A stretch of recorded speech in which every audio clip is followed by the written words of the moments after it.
Hub Podcast. Yo, what's going on, my fellow revelers?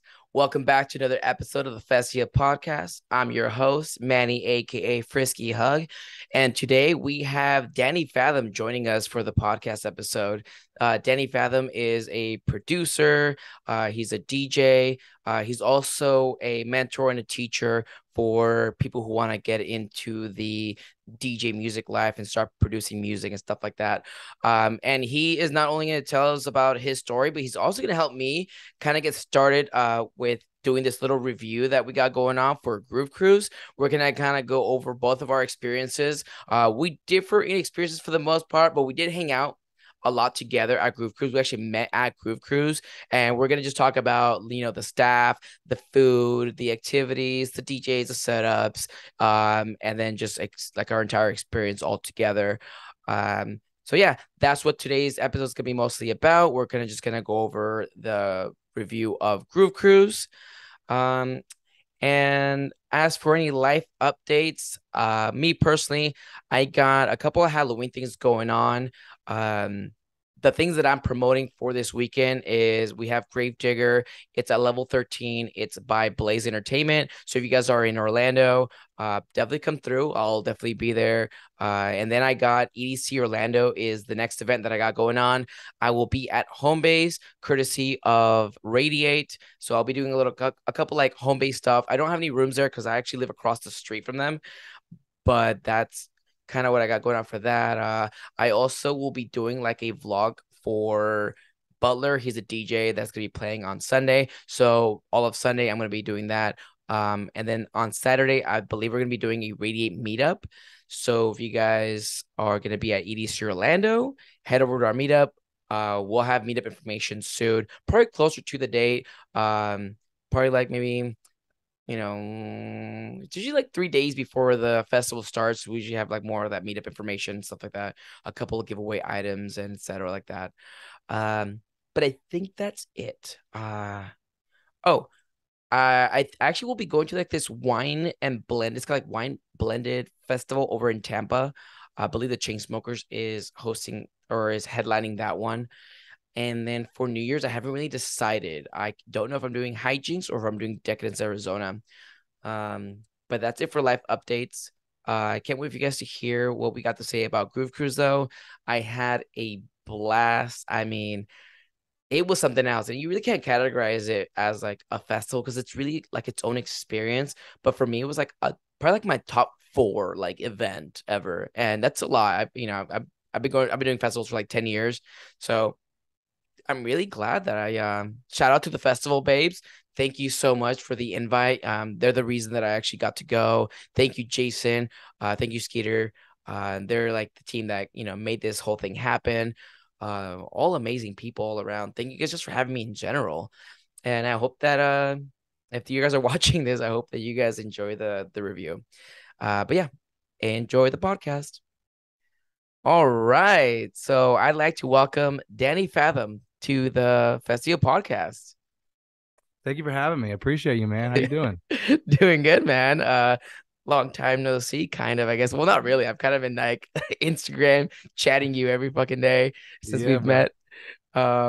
So I met Danny on Groove Cruise. And that's kind of what this episode is going to be mostly about. We're going to be kind of doing a little review of like our experience, you know, talking about some of the, you know, the ups, the downs, the ins and outs of everything that we've experienced while we were at Groove Cruise.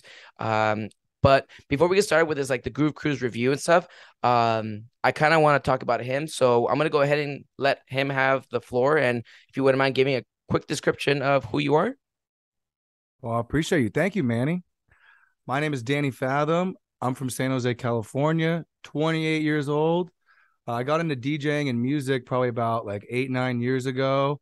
I've always had a love for entertaining people. At first, I thought I wanted to be a comedian. And I love the idea of making people happy and just giving that great energy. And once I found music and, you know, found that I could, you know, start making mixes, and I, you know, started on Audacity doing little things here, but slowly but surely I've been like learning. And what's been such a big blessing in the last few years is I got an opportunity to become a music instructor.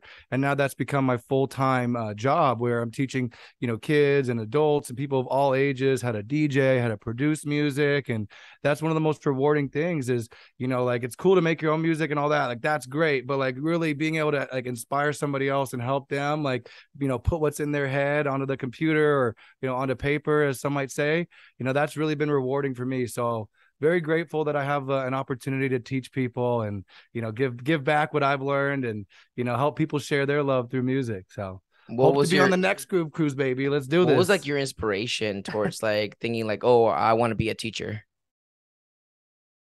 I think the biggest thing for me is the first couple of years I wasn't lost, I would say, but I didn't know what I was doing. Right. Like I was just like, I had this FL Studio and I was just kind of wandering, and I didn't know how to really like take my love for music to the next level. And once I finally had a couple like people, like friends and mentors help me, I mean, just the leaps and bounds I made, like I could have saved myself years and years of time. And like, I think it's good because I had those times where I didn't have the instruction. So I'm more passionate now about seeing people who don't have that kind of guiding and just being able to, it's like I can literally take it. What's great is it helps me. I didn't really become a truly great DJ in my eyes until I started helping other people. And now when I go up and DJ and I perform, I feel so confident because that's what I do like all day is I'm helping people with their mixing and their transitions. And when you have to break it down and explain it to somebody, you really, it helps you more than you think. Yeah. What was how many festivals have you actually like performed at? Have you performed at festivals yet, or how's that? I performed at a couple festivals. The first festival was Santa Cruz Music Festival back in 2017, maybe 2018. I performed at a couple other festivals after that. But I've been mostly like really trying to focus. Like I used to have my sound was a little bit different before, a lot harder, kind of more like, like kind of trancey tech trance. But now I've kind of like moved into a new sound of like progressive house. So I'm really just trying to define that sound and get it out there before I start playing out a bunch more. Oh man. So like what is your favorite genre so far to like be like to play so far? Play? Man, there's nothing like taking people on a journey. Like my favorite artist right now is Eric Prydz. I mean, there's so many great artists that take you on a journey through their music, but there's something about his music. And when he DJs, he plays almost 100% of his original music, and a lot of it he doesn't release. So it's like, if you want to hear that music, the only way you can is really to see him. And what I respect so much about him and why I believe he's so valuable is because he's so hard to replace. Like if Eric Prydz can't make it to a show, you're going to have a lot of trouble replacing him. Like there's only a very few amount of DJs that could potentially be like a replacement that might satisfy people, Well, having so many students and stuff, like being like kind of like a teacher, is there anything that you noticed like that students always have a hard time picking up? I think the biggest thing, are you talking about DJing or music production? Oh, wow. Yeah, I guess both. Yeah. Okay. Well, for DJing, I think, hardest thing for them to pick up. I think a big part of something for people is like understanding song structure, like when to mix things in. Like they can go, okay, I can get a beat match. I can pick a song in key. I can put the beats per minute, all that the same. But the biggest part that's hard for them is kind of knowing when do I bring out the bass in this song? And when do I bring the bass in this song? And when do I fully transition? And when do I bring in like, so, and that's just, it's kind of hard to teach that because there isn't really necessarily a right or a wrong answer. Because like you could kind of, it's not really about like, oh, you have to do it here. You have to do it here. But what's kind of nice is actually when I learned, my buddy, we were just doing like 128 like house, like just really like plain simple 128 house. So all of it was the same, like 30-second intro, 30-second outro. Right. You mix in here, mix in there. So that was really simple. And I'm glad I learned that way. But a lot of times, like when I'm teaching kids, they don't want to like just do that 128 house. So we'll do stuff that's more like this song has a 45-second intro and this song has a 30-second intro, and they're just kind of getting confused. And it kind of just comes with time, right? Like you kind of just understand like how am I feeling right now? How's the crowd feeling? Do we need to switch the song up? Do we need to like how do we keep it more interesting? So I think that just kind of comes with time and understanding, like being behind the decks and kind of feeling it for yourself. For like I guess people trying to like do music production. Let's start with the music production first. What would be an advice you would give like new learners trying to make music? I think the biggest advice, there's a couple different things I want to say. One of the biggest things I heard, it's so simple, but it really helped me a lot, is if it sounds good, it's good. Mm-hmm. Like, and that it's such a simple thing, right? And I think I heard Ghastly say that, and I just was like, what? Like, oh, of course, if it sounds good, it's good. But a lot of times, new producers, like, they'll make something and they like it, but they just like, they go, oh, but like, they're unsure, they're second guessing themselves, and Mm-hmm. they need to hear like 10 other people validate them and tell them this is good. Was it And you? I can't remember if it was you, but was it you the one that told me that like your song is as good as the moment you thought that once that one moment that it was really good, it's as good as that moment? Was it you that told me that? I don't know if I want to take credit for that one, because I don't think I did tell you that. Okay. I mean, yeah, I totally said that, bro. Yeah, Yeah, that was me. production tips up the wazoo Somebody said that when you're making music and you listen to your music and at one point you think that your song is as good as that highest point that you thought it was the best, that's actually how good that song is. And after that, it's just you doubting yourself. Exactly. And you know what? And the problem is a lot of time you make the music, you hear it so many fucking times, because like you're making it and you're hitting the space bar 1,000 times, and you're hearing the song over and over and over. And by the time you're done with it, you're like, I don't want to hear this fucking thing ever again. I fucking hate this song. It's terrible, because you've heard it so many times. But then people hear it for the first time and they're like, whoa, I didn't see that coming. I didn't know that was going to happen. Like, I think like a lot of times, like, you just really, it is helpful to get a second opinion from people, because they have fresh ears. You made the fucking thing. Of course, you know, it's not surprising you, really. I mean, you're talking to somebody who literally does podcasting every week, right? So like, I hear my fucking voice every goddamn week. And there's like, nothing more annoying. Like, I don't want to hear this shit anymore. Yeah. I hear you enough already. Yeah. I think another big production tip is, I feel like too many people take themselves way too seriously. And then also, like, they're just comparing themselves to like these people that have been making music for like 15, 20 years. And then you just get, you know, in your head, you're doubting yourself. And then you're thinking about the end result. Like, okay, I'm making this cool sound or this cool beat, but then you're not even in the moment with that beat. You're all of a sudden like transporting yourself to, oh, well, what label is it going to go on? And how am I going to do this? Or how am I going to get it up? Blah, blah, blah, blah, blah. And it's like, I think a lot of times you just need to kind of focus and like be in that moment and make the song, and don't worry about where it's going to go or how it's going to come out or whatever. Like, I think that, you know, you should just let the music flow and let your creativity flow. And the more you try to go manager mode on it, like, I know a lot of us artists and like people nowadays have to wear a lot of different hats. Like, you got to be the artist, and you got to wear the manager hat, and be the agent, be all these other things. And my boy Sam Wolf, right? Like, he wears so many hats, you know, like even some of us would tell me like, oh, I'm his touring manager, because he doesn't have one. He was like, he's got all these like extra spots open. Hey, I'll be your tour manager. Yo, shout out Sam Wolf. Yeah, that's our fucking boy, man. I owe him a lot. He's fucking great, man. But you were talking about the comparison of like yourself with like other people, right? Yeah. And you said something about like, oh, you compare yourself to people who have been doing music for like 20 fucking years. That's also true, but people also compare themselves to people that like pick up music and they just happen to be picking it up better and faster than you. Unfortunately, some people are just more talented than you, and they pick it up faster and they progress faster, and suddenly your students become, you know, these like I wouldn't say legends, right? But they become like your peers, and eventually they start becoming your mentors. You're like, oh shit, like, you know. It's kind of an ego trip. Like, you gotta really get humbled real quick. Yeah. And like, I will say this, one of my favorite quotes about comparing is, comparison is the thief of joy. You know, like, I think a lot of times you make a song and it has something special in it, and then you oftentimes listen to like your favorite songs. You're like, oh, but it doesn't have this and doesn't have that. And a big lesson I learned in life is, if you really like, gratitude is your greatest source of energy. Like, don't think about what your song doesn't have. Like, it is. I mean, think about it in a productive way. We're like, okay, it doesn't have this. I'm gonna help. I'm gonna try to do this thing or make this bass sound like this or whatever. But don't be like, oh, it doesn't have this cool bass line. It's not very good, but it might have these great vocals or it might have this great other thing. And I think a big thing for new producers and new people is, it's okay to ask for help. Like, I'm not the greatest, like, you know, keyboardist or guitarist, but I have my friend come over and he's a guitar wizard.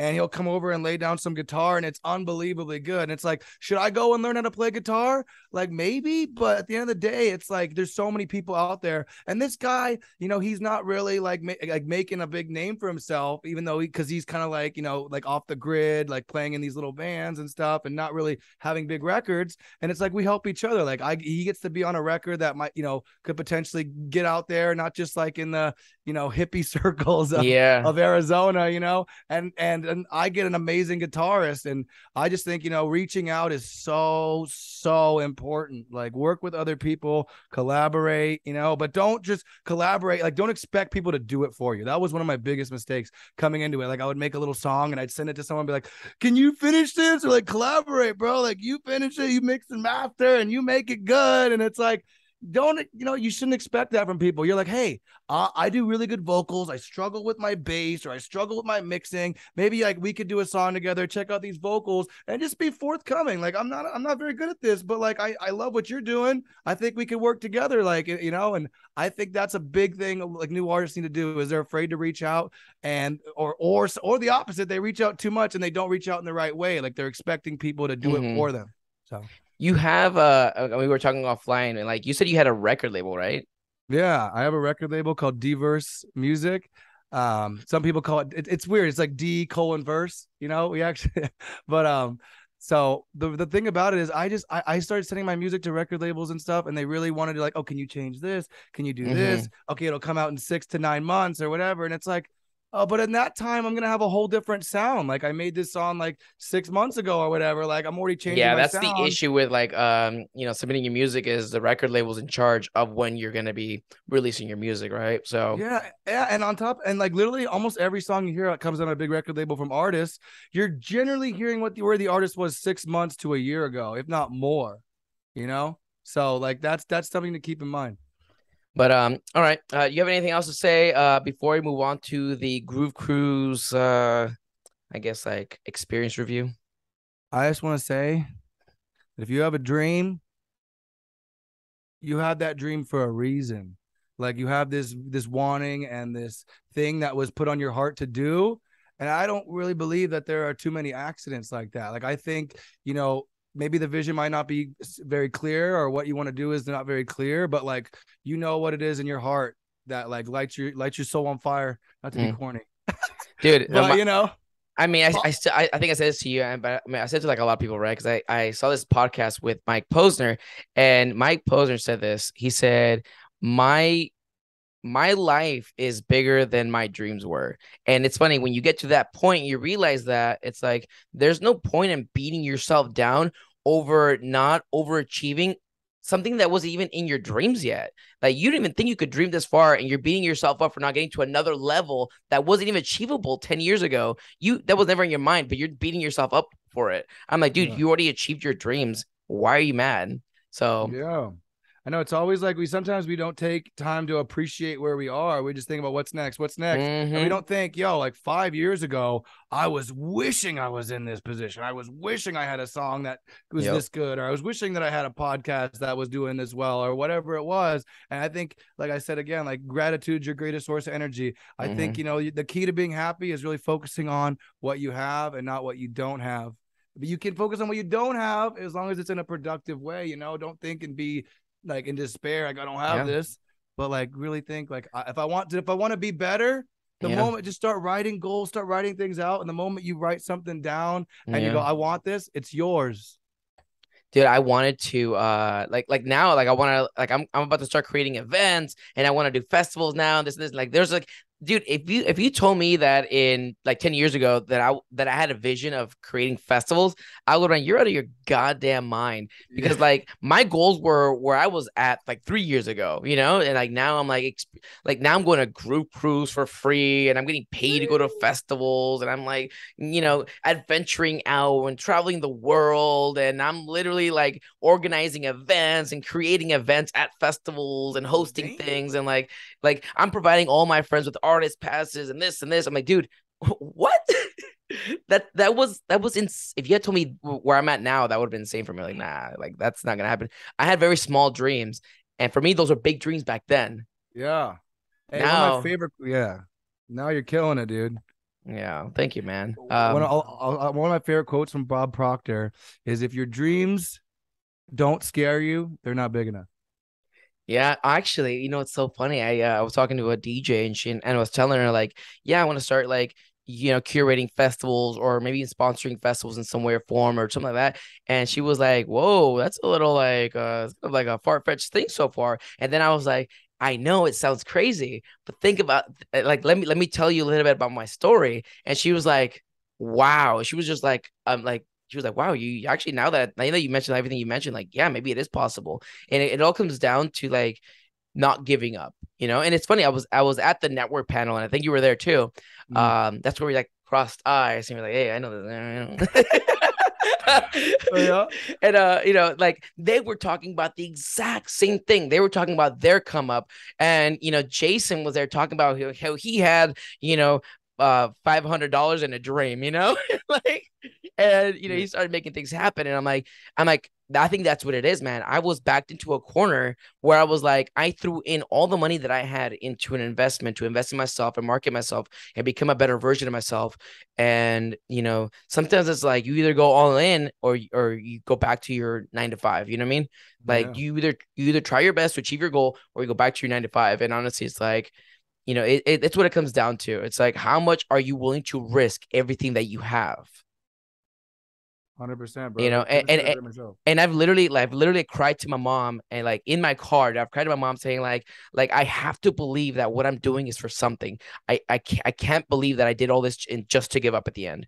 So like I've been there, man. I've been at rock bottom where I'm like I'm stressed about paying rent. I'm stressed about paying bills, and I really like I'm just trying to achieve this fucking goal, this dream that seems so far fetched to me, and that I'm like, but I can't give up yet, because if I would have given up, I would have given up like fucking 5 years ago. You know what I mean?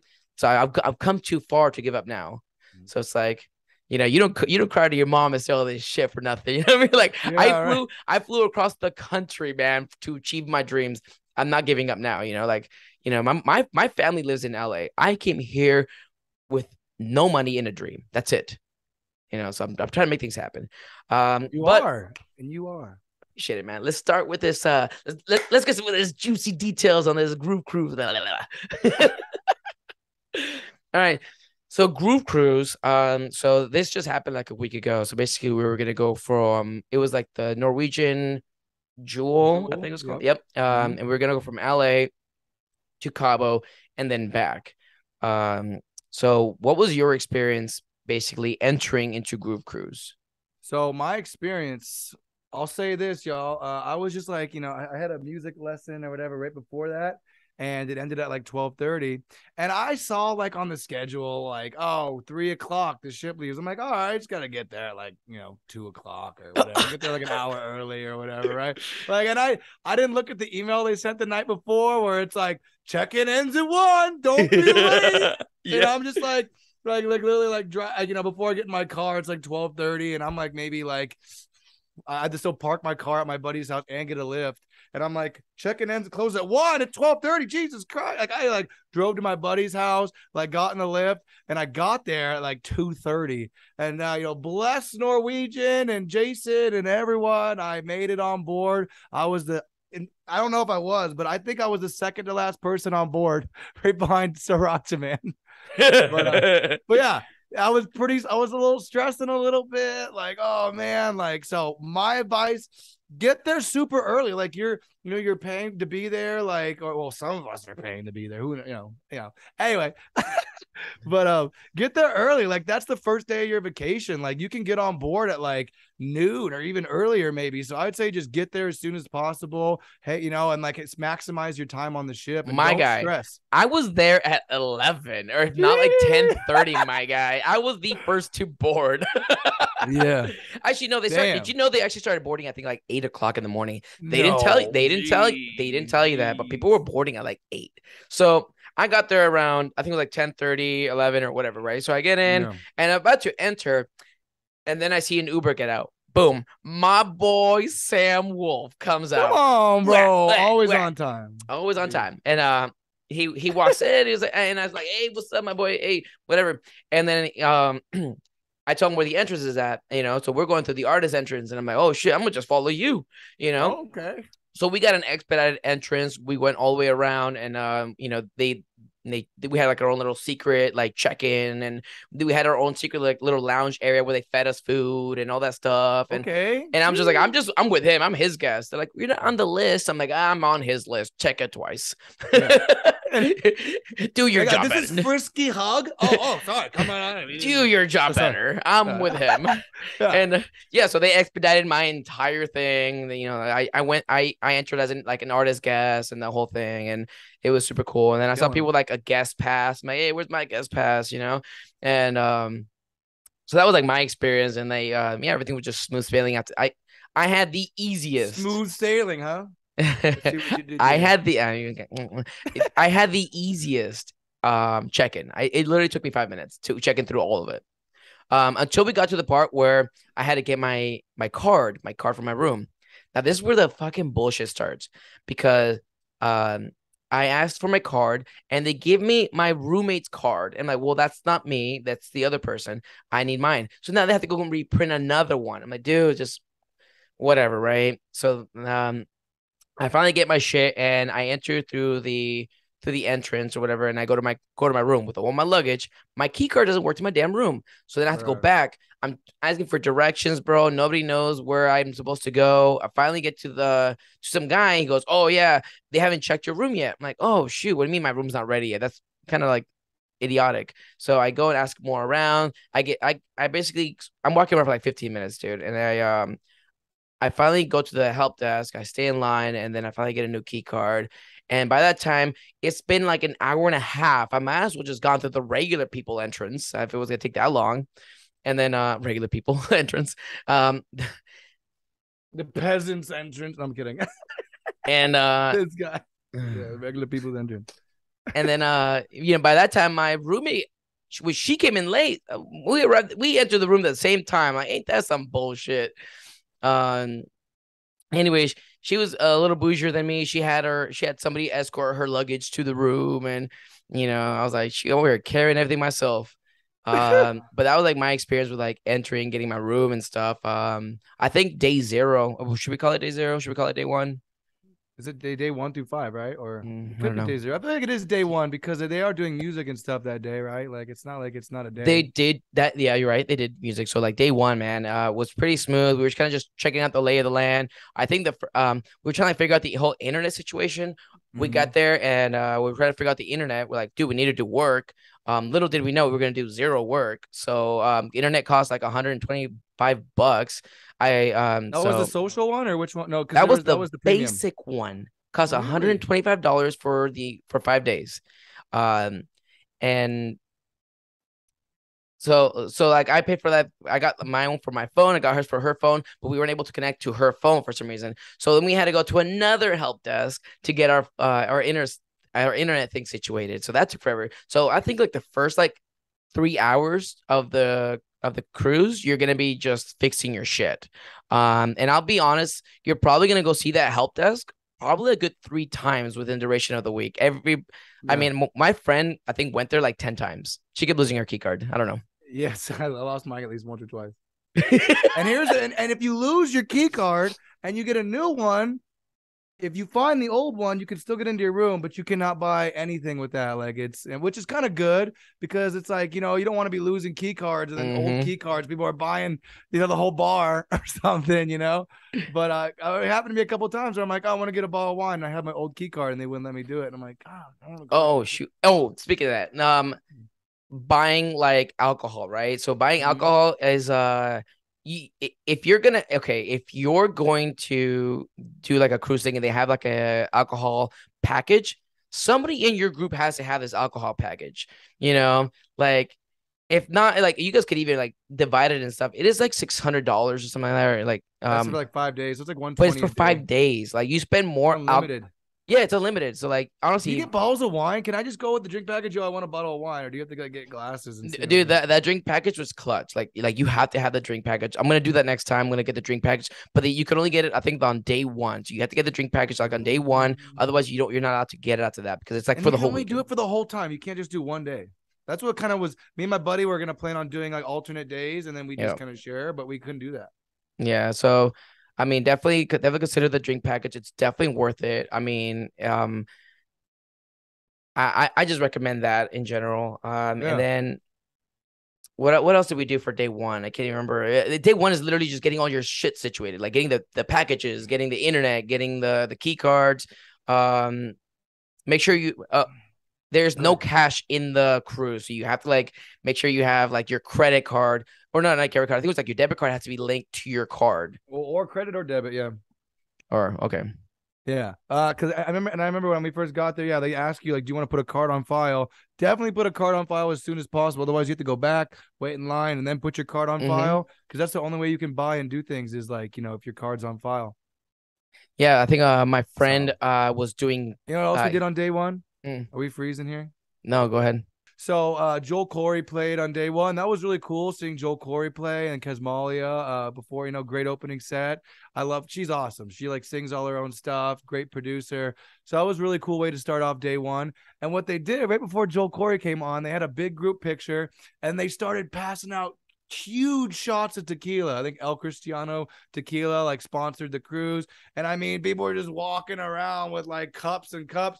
So your boy, like I didn't want to be that guy, but I'm like, oh, I'll take one. I drank it, and I'm like, another person comes by, they go, you want one? I'm like, can I get more than one? They're like, whatever, and I'm like, sheesh, okay. I took like 5 of them shots, good buddy. Mm-hmm. Woo, Oh, free okay. alcohol. Well, okay, that's the beauty. Okay, that's like another thing about like Groove Cruise. So like, let's say you don't have the drink package, right? They have events throughout the entire day of like free alcohol. Like there was free wine tasting, there was free wine and beer at certain rooms. Like so, like there was free shots at certain times at certain places. Like you just have to like.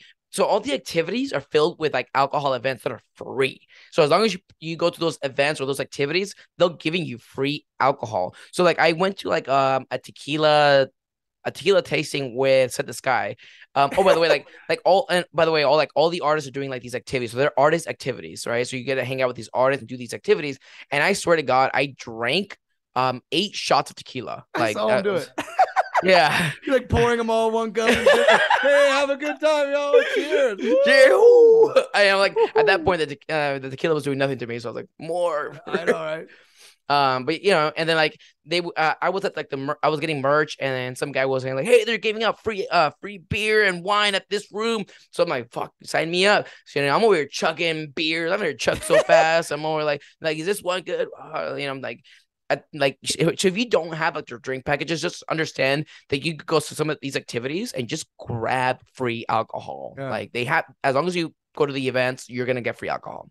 Also, like, this is coming from Sriracha. He's like, you don't even need the drink package. Just go in line and be like, who's got the drink package? And then he's like, hi, new friend. What the? You're done. What are you guys getting? Make it 3. You're so dumb. And you could do that. I mean, I didn't do. Oh, I met some homies and I didn't know they had the drink package. All right, I'm not just going up to people. Oh, you got a drink package? How you doing? Yeah. I'm Danny. No, but like I met these people and they'd always go, "You want a drink?" I'm like, "I'm okay." Like we got the drink package. Yeah. I'm like, "All right, double shot, margarita." Well, you gotta be careful because I don't know. From what I was hearing was, if you ordered I think more than like 2, they would charge you on your actual card for that third one. Oh. So I don't know. I would be careful with that. So, you by yourself, you're like, let me get 2 shots. Go. Can I get 2 more real quick? Yeah. So like, you have to go to like a different bar, otherwise they charge you in your card for that one. So one person gets a drink. Can I get like 10 shots of tequila? That's what one of my friends was doing, and I'm like, I hope we weren't getting charged. Yeah, it's like there's got to be some shit, little small writing. It's like, yeah, we'll charge your car. They probably don't even tell people. They just get off the ship. They're like, what the fuck? There are so many things in Groove Cruise that throughout the whole weekend you're not gonna get through the entire ship. But like I think the casino was pretty cool. I actually won like $1,000, and I gave it right back. I gave it right back to the slot machine. Like, here, have it back. I don't even know what I'm doing. I'm terrible at gambling here. How'd you win the 1,000 initially? A bunch of jackpots. Nice. You're doing the slots? Mm-hmm. Damn, son. Yeah, but this lady kept hovering behind me. She goes, "Oh my God, you're winning. Congratulations." I'm like, "Can you please?" Like, I have social anxiety. Could you please fuck off? Oh, you have social anxiety. I have I have social anxiety. Please fuck off. You could have fooled me. I could fool everybody. Yeah. I have really bad anxiety. Yeah. Like, but I'm really sensitive on the inside. I am. I actually have like when I have like my meetups and stuff, I have like sometimes my friends will understand if I'm panicking and they'll tell people to back off. I don't like being surrounded sometimes, so like I need I to feel people. you. I don't know. Comes with the territory. I don't know. I developed anxiety like after I decided to be an influencer, stuff like that. So I don't know. It was like a development that happened with like an accident I had. It was like a car crash. I developed really bad anxiety after that. So like ever since then, it's really been really hard. Like having this career path, you know. So, what is it about that accident that you think might have sparked that anxiety in you? I don't know. Probably being squished within my car. Yeah. Oh, I think so. Then that way, when you're in tight spaces now, it's like it kind of brings back that bad trauma. I mean, I think subconsciously it does, yeah.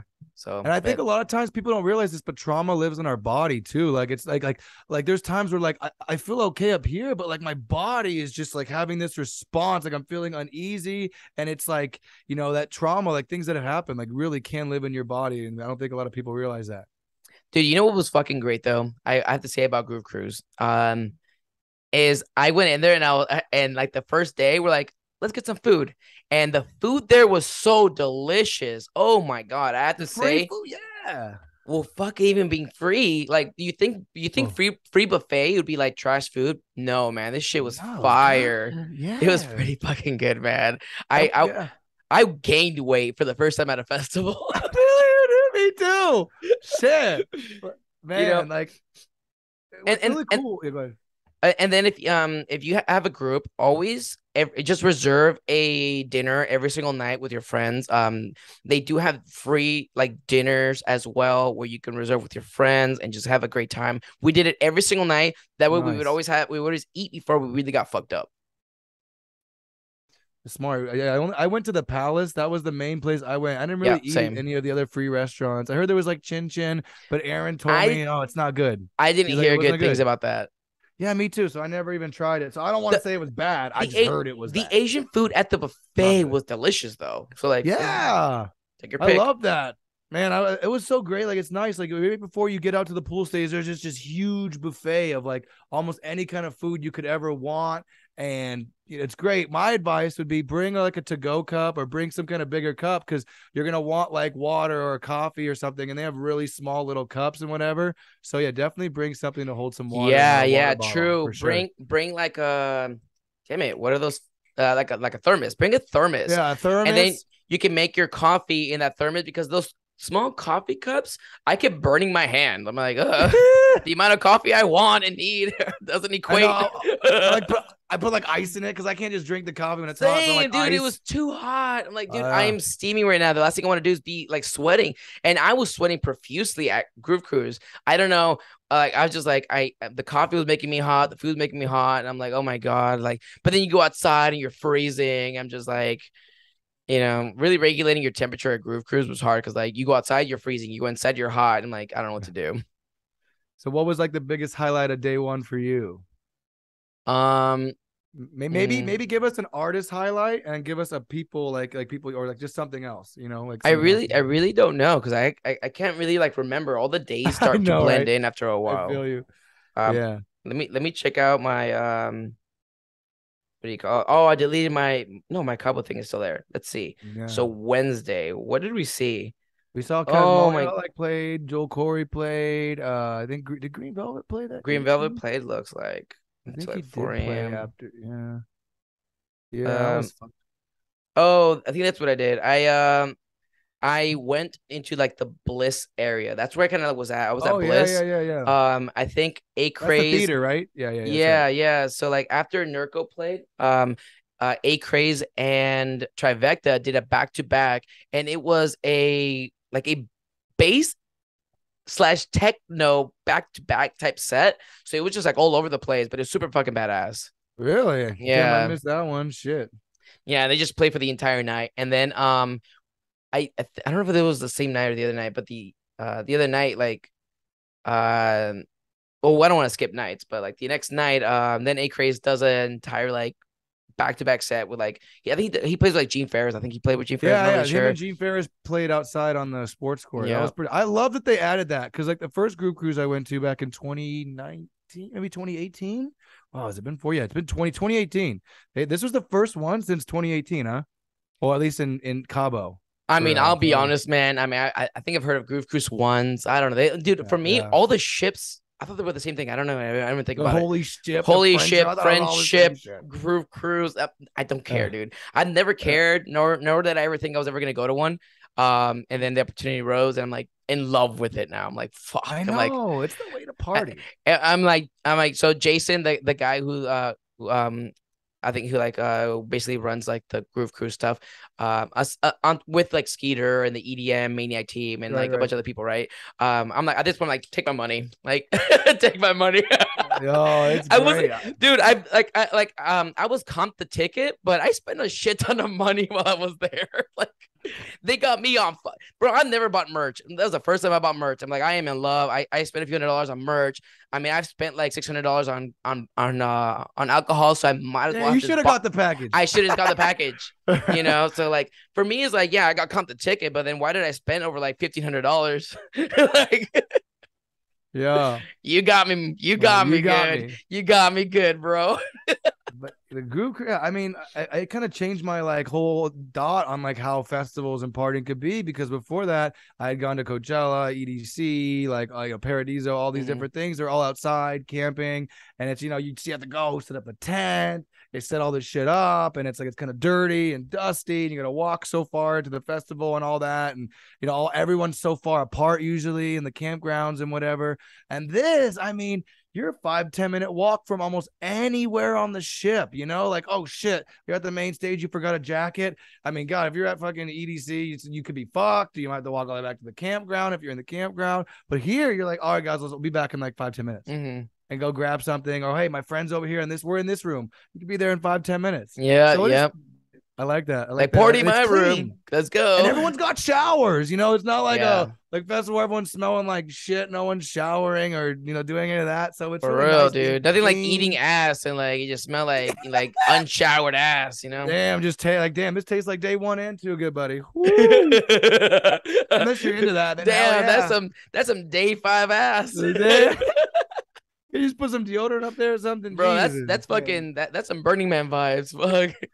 Yeah, I've been to Burning Man. I mean, I can't compare it to Burning Man, but like, it's nice having good food, having just being clean and having everything be so close together, and all the artists are just walking around. And I did love the buffet, man. Like if you wanted to see who was still up and doing things, just go to the buffet, bro. There's like a whole chunk of people just having like dinner or breakfast at like 10 in the morning, and I'm like, is this good night or good morning? Yeah, exactly, right. And then like, I don't know, man. The vibes were all there. I will say, and I think everyone can attest to this exact quote is, everybody there was very nice. I can't name a single mean person, from the crew to the organizers, to the attendees, to the influencers, to the DJs. Everybody there was super fucking nice. And I think that's what, like, everybody was basically absorbing everyone's energy, and everybody was just giving out that same exact energy, which was fucking great vibes and good times and a lot of giving energy. There was a lot of giving going around. Like everybody was so giving.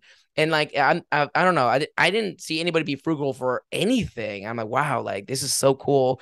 And I think that's one of the things that I took back with me is like the generosity of it all. And it's like, I don't know. I just really like, this is kind of like why I fell in love with Groove Cruise. This is why I bought like $200 worth, like $300 worth of merch, Yeah, the family vibes are so strong, man. Like, and especially like since I went to like 2 years, I went like to Groove Cruise 18, and then I went to Groove Island, I think 2019.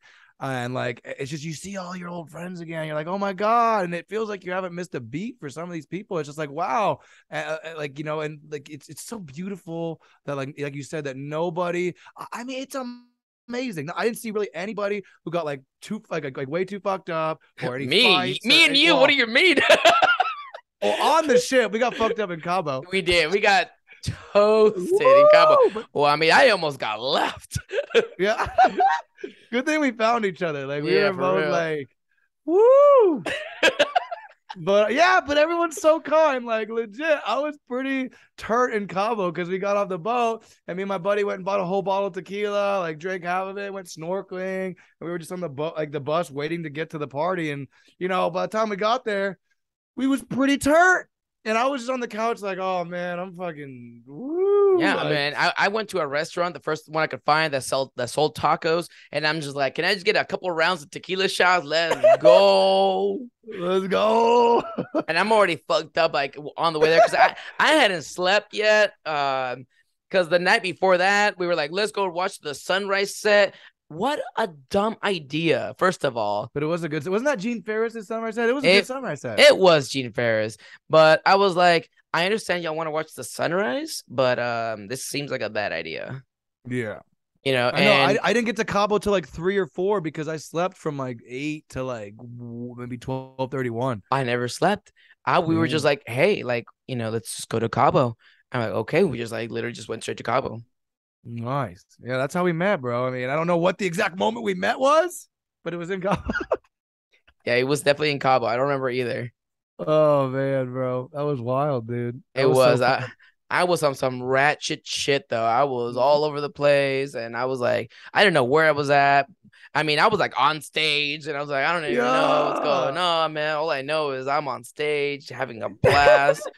Yeah. The security's like, you need to like back off the decks, my guy. I don't know you're like spilling the drinks on it. What do you mean? No, I'm kidding. I didn't spill no drinks on it. I was just, fucking around.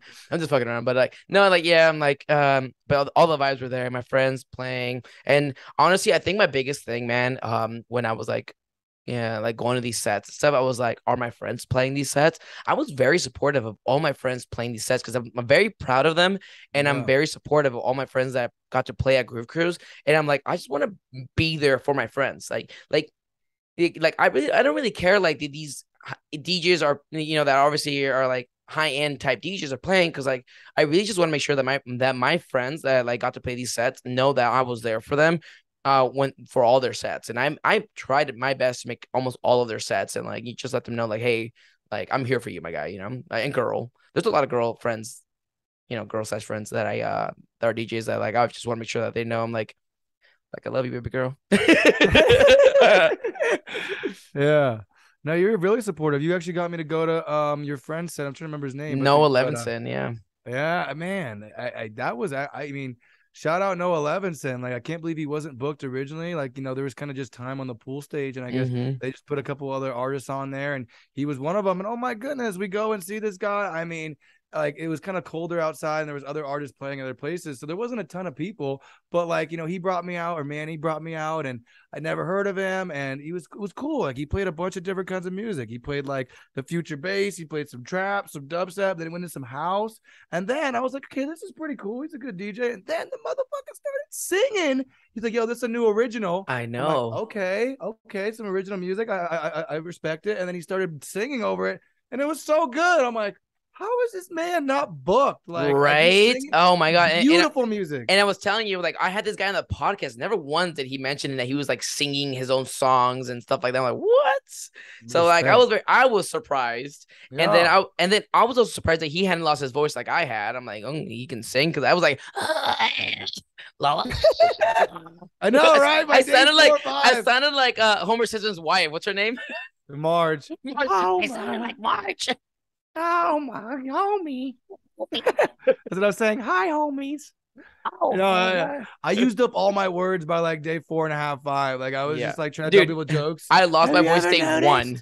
Day one, I lost my voice, bro. I just couldn't stop yelling. Like, because I kept like hyping up my fucking friends. I was like, yeah, I love you. Dude, you're great, brother. You came supported me when I played. You supported I don't think there was like one friend that you didn't support. Like you really went out of your way to make sure like you got there for your friends. And you missed other like Anthony Atala set a little bit to come see me play. So like you're fucking dope, bro. I've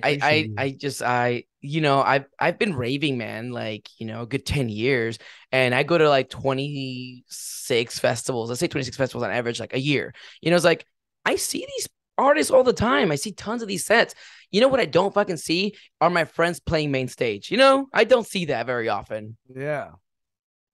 And you bring in not just yourself, but you bring in me. I think we brought even one other person with us when we went. And like, you're not just like supporting them, but you're bringing your friends and you're getting, because now I'm a Noah Levinson fan. I'm like, yo, send me those originals, man. Like, this man's over here, and not just singing his heart out to us. And I'm like, man. And then like I like one thing that I really loved about like Groove Cruise is like, so I have a really big network, like a big pool like network, right? And I love introducing like my friends to my other friends, be like, hey, y'all connect, like y'all get each other's information and make something beautiful later or some shit. I don't fucking know. Figure it out. Like I'm just the middleman. Y'all figure it out. Yeah, right.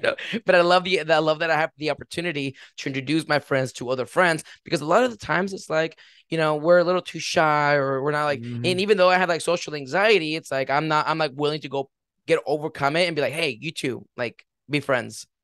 So yeah, and that's so valuable, man, because you like literally, like, usually it's a win-win situation, right? It's like they like someone like I just introduced my friend who's a guitarist to a really talented producer I'm working with in LA. And I mean, they're both so grateful, like, wow, thank you so much for introducing me to him. Thank you so much for introducing me to him. And it's like they're making beautiful music together, and that made me almost just so happy. Like, wow, like, who knows? Like, this is just, they recorded 4 songs in like a day, and they're gonna have like a lifelong relationship of making music together. Like, just one little introduction could lead to so much beautiful, great energy, like in music or whatever, into the world. What was your favorite? Let's go with the sets first. What was your favorite set? A whole Groove Cruise? Yeah. I'm just going to list off a couple of them, and I'll try to rank them after that. But really loved Gene Ferris's, and this is in no order. Loved Gene Ferris's Sunrise set, and also the set in the theater. Never really got to see him play before. I've heard his music, but it was really cool. Very, very good DJ. Great energy. Haylene was amazing. I saw her on the main pool stage. I may or may not have teared up during that a couple times. It was great. She was fantastic. And then let me see who else. I loved seeing. Let me think. Who else was really, really good? Dude, that Sam Wolf back-to-back deep fake set at the Atrium. That was good. Legendary. That was some great. Good. That was some good. I enjoyed that. I really did enjoy that. It was not. That was a nice. That was a nice way to start the night. I don't know if it was day 3 or something. Oh, dude, yeah, I think it was like the Sam last. Wolf day. Was good.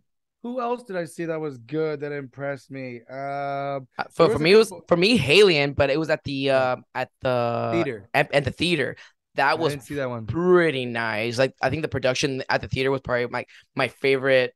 Yeah, like stage wise, I think the theater was the best. The bass in there was so vibrant, and I was like, and then like they had just so much stuff going on, like, because like I think at the pool, like the fog was going everywhere, and like but there's like everything was so controlled, and the confetti was everywhere, like everything was really like set in place because there wasn't like any wind, and I don't know. And then to be able to sit down, I had like really bad knees. To be able to like sit down, like rest and just enjoy the show was pretty nice too. And then dance when you felt better, and that was pretty nice. I like that. I like that a lot. Oh, I want to say, how could I forget Green Velvet? Man, killed it. Absolutely. And that's what's cool about Groove Cruise. You get to see these artists multiple times. Like, yeah, I missed the Haylene set in the theater, but I got to see her on the pool deck, and I didn't get to see, like, so you really get a couple of opportunities, and a lot of times the artists play different sets. So it's kind of cool to see how they would play. Like, I saw a Green Velvet, we saw a 2-hour set, and he played a 4-hour closing set for the closing party, and that was amazing. I mean, seriously, like that was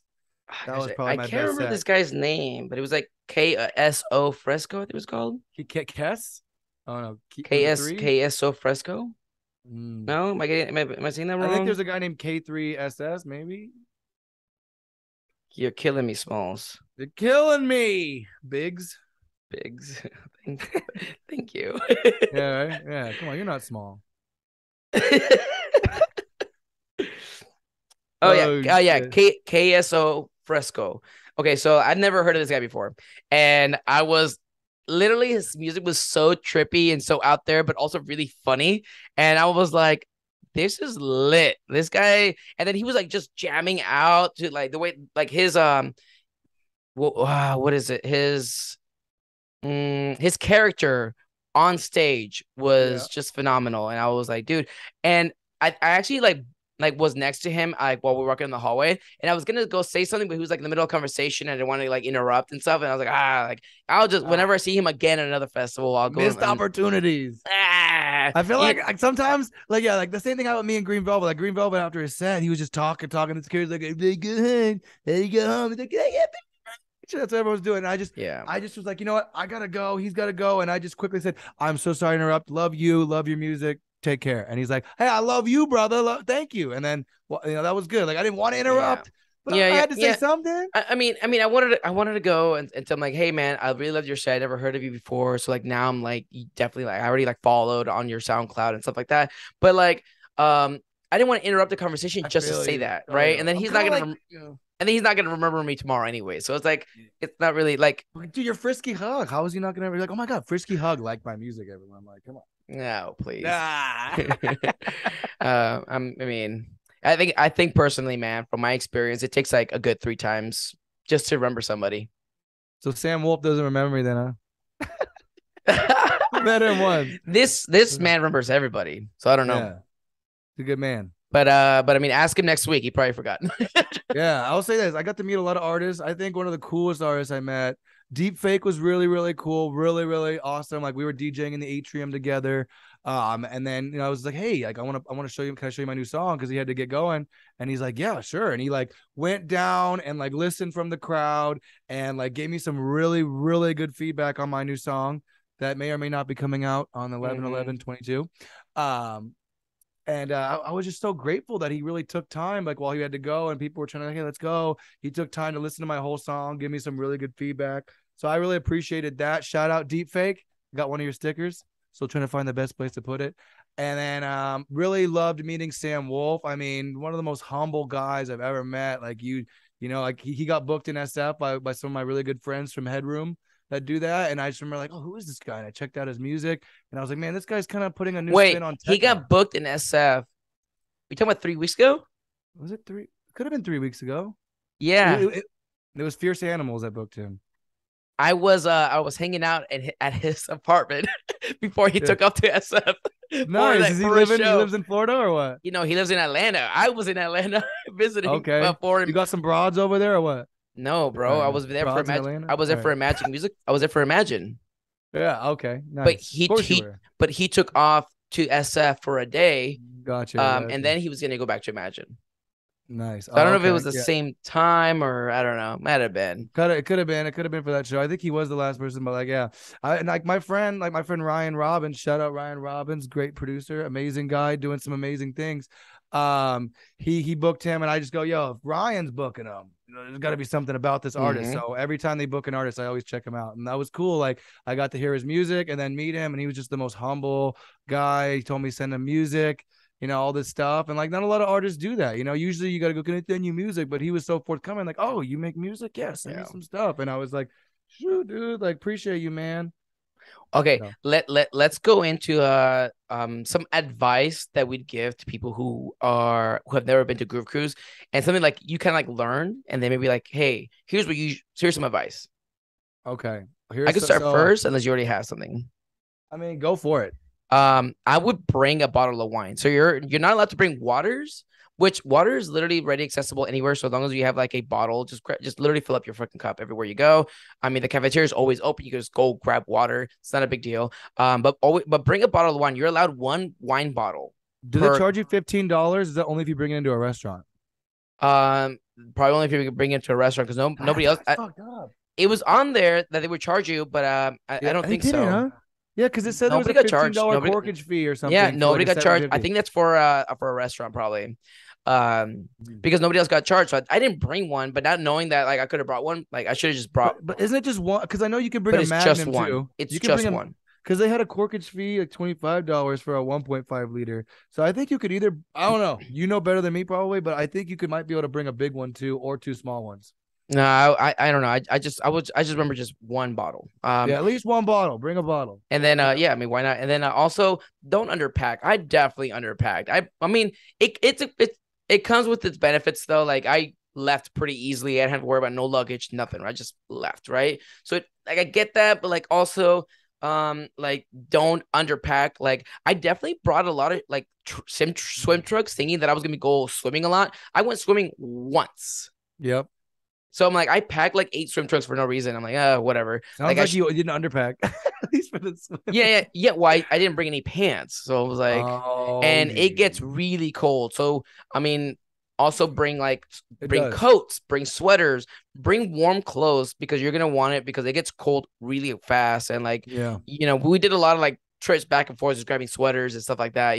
Like I let this man borrow my robe because he's always freezing I'm his walking around like nipples Hugh off. Hefner. So he's always freezing his nipples off, and then like also like bring some goofy costumes. People love like the goofy costumes, pretty cool stuff. So I wish I brought like a costume and stuff, but I didn't. I definitely had some outfits and stuff that were cool. Some that but like I also I think that you don't have to do every single theme because there's 2 themes per night per day. So many. There's like But 10 themes. but I overslept for some, and then I was up early for the other. Like it's honestly like don't just do one per day. Just wear the whole thing for the rest of the fucking Yeah, night. right. Like Yeah. honestly, just bring your favorite whatever, and just wear that shit over and over again. Yeah, and you know what? Like of anything, like I think which I would have done is I wish I would have like planned some costumes with my friends. So like I saw this video of like these people, a bunch of Teletubbies or whatever, like at this festival, and they're going Yeah. nuts. And I'm like, man, that looks so fun. Like I wish I would have done that Yeah. with some See, homies, right? see, me and my friend are doing the Squid Games for EDC Orlando, so we're gonna be wearing like the red suits and stuff, and we're Nice. hoping to meet some other people there. If somebody else is wearing the same shit, I mean, but we're that's what we're doing. Definitely have to dress up and stuff like that. I mean, get goofy. Definitely bring Yeah. costumes, even if they're not like related to the theme. Just bring costumes and stuff like that. And then make sure that you have money in your bank account. I mean, if you're gonna go to Groove Cruise, plan on spending money. I'm sorry, like I definitely spent a lot of money. So like, and I was, wasn't even trying to like ball out either, and I definitely still did because the vibes were all there, and the next thing you know is when you want to have the best time with your friends. Yeah. So that's Agreed. my Agreed. advice. You got any advice? I think my advice. This is some interesting advice, but I Bring your would USB drive and bring your USB and can I and ask every DJ, can I play with you? Yeah. That's what you Anyway, did. I didn't do that.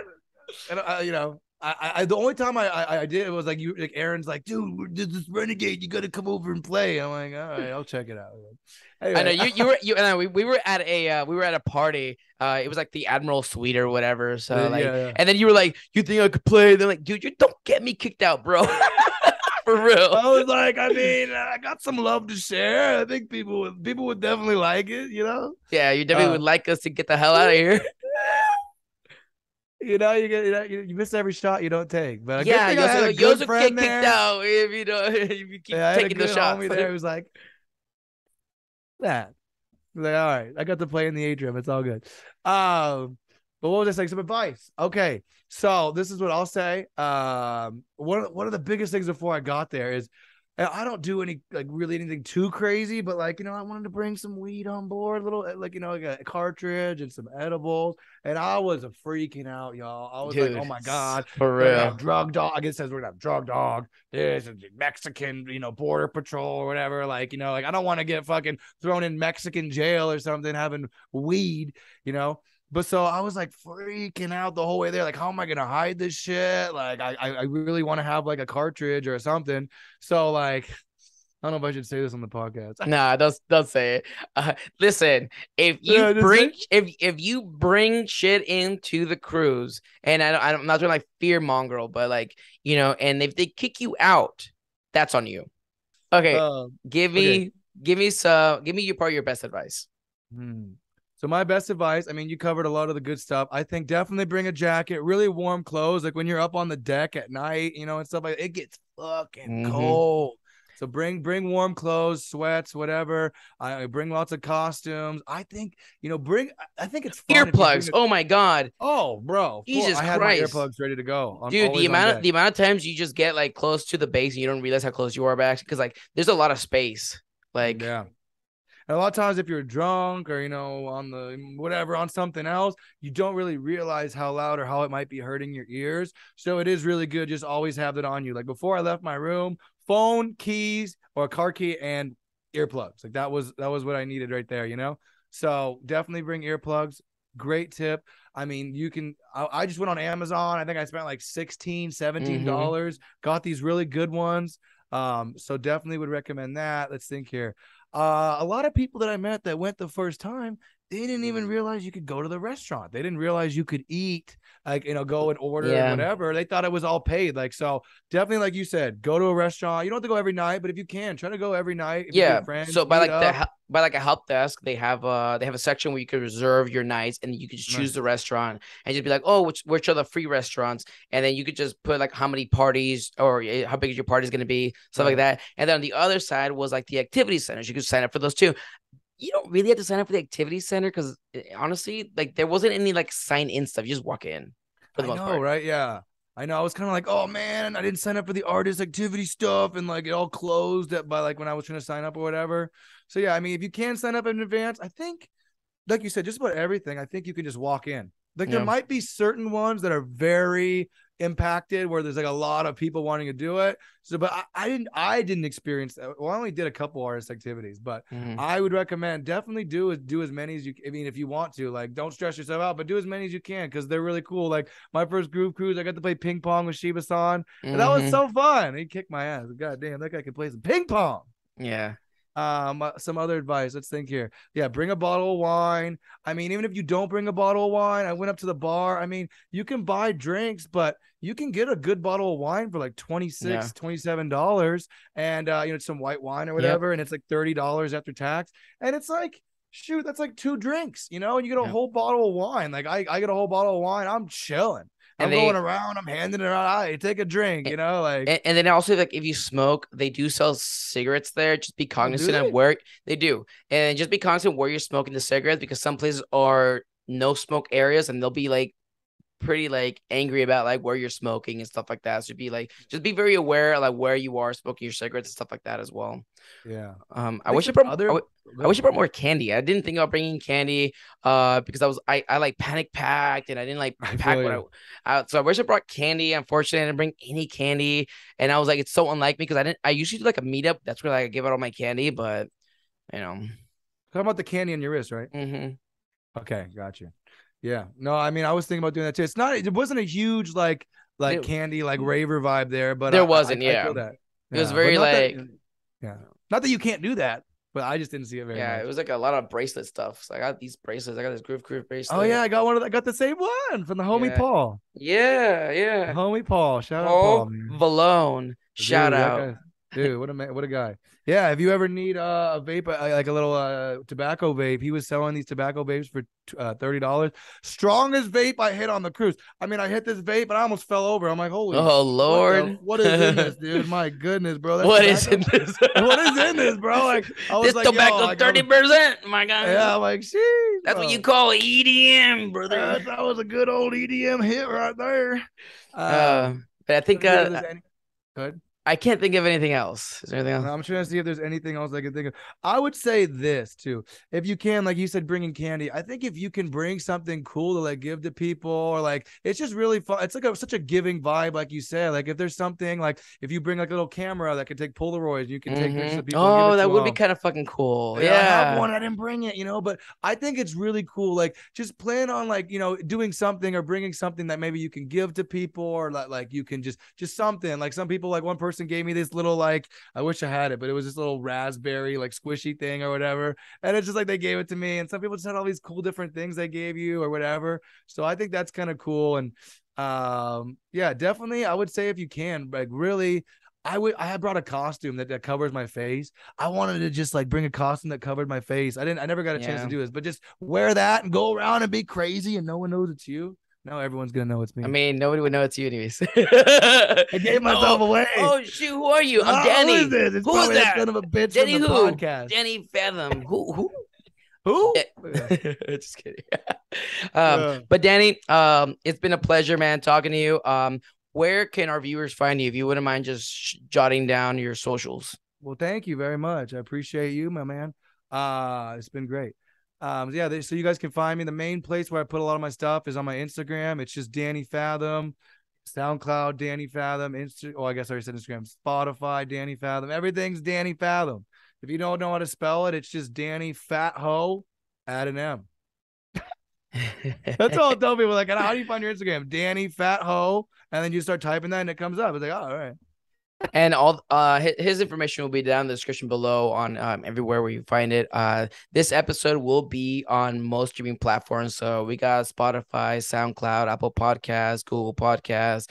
You got your Stitchers and your stuff like that. But the video version will also be on YouTube if you're interested in that. And like I say at every episode, I will catch y'all. One thing real quick though. One piece of sure. advice. The best piece of advice.